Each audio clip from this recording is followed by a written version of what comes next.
ಮೂರನೇ ದಿನವೂ ಮುಂದುವರೆದ ರಕ್ಷಣಾ ಕಾರ್ಯಾಚರಣೆ. ಚೂರಲ್ಮಲಾದಲ್ಲಿ ಇನ್ನೂ ತಗ್ಗಿಲ್ಲ ನೀರು ಹರಿವಿನ ಅಬ್ಬರ. ಮರದ ದಿಮ್ಮಿಗಳು ಬಂಡೆಗಳಿಂದ ನದಿ ಸಂಪೂರ್ಣ ಪ್ರಕ್ಷುಬ್ಧ.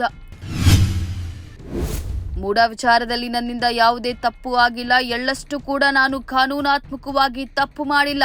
ದೆಹಲಿ ಭೇಟಿ ವೇಳೆ ವರಿಷ್ಠರಿಗೆ ತಿಳಿಸಿದ ಸಿದ್ದರಾಮಯ್ಯ. ರಾಜ್ಯ ರಾಜಧಾನಿ ಬೆಂಗಳೂರಿನಲ್ಲಿ ಮಳೆ ರಣಾರ್ಭಟ. ಬೆಂಗಳೂರು ನಗರದಲ್ಲಿ 27.8 ಮಿಲಿಮೀಟರ್ ದಾಖಲೆ ಮಳೆ. ಮುಂದಿನ 3 ದಿನ ಮಳೆ ಮುನ್ಸೂಚನೆ.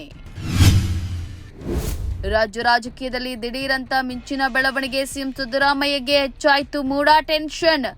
ರಾಜ್ಯಪಾಲರು ವಿಚಾರಣೆಗೆ ಅನುಮತಿ ನೀಡುವ ಸಾಧ್ಯತೆ.